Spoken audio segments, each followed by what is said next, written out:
When I was 16 years old, that was the last time that I was arrested. And at that time, we were at an all-time low, I think, with our family. And at that time, we were living in Bethlehem, Pennsylvania. And I am already a pretty big boy, 6'4", 200 and maybe 20, 25 pounds. I had a very bad mustache. I had a chip on my shoulder. Fresh into this high school in Bethlehem, Pennsylvania, Freedom High School.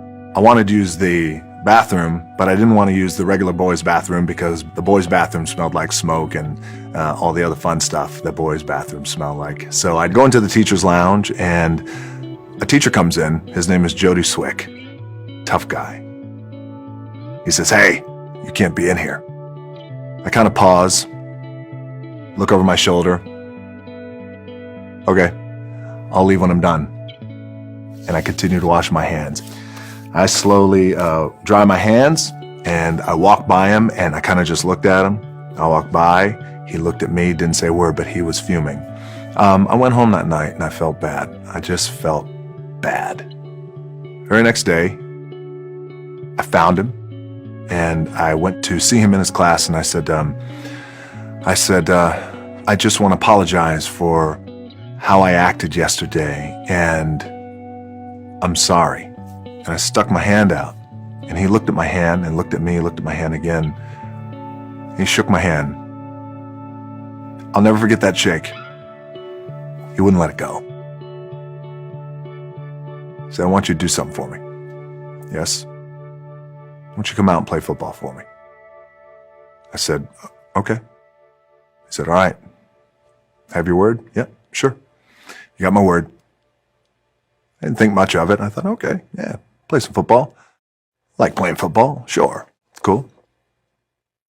And I went out and I played football for Jody Cwik. And he was our head football coach. And he became a father figure to me and a mentor. I fell in love with the game of football. My grades got better. And I started getting recruited from every college across the country. College coaches would come in. You say, "There he is, Dwayne Johnson, 6'4", 250. Plays both sides of the ball. Very aggressive." My thought process started to change. That's when I started thinking about goals and what I wanted to accomplish. And I love that man. I'll never forget the impact that he had in my life. And the reminder and my takeaway from that amazing relationship that I had was the empathy that he had for a punk kid who treated him so rudely and disrespectfully.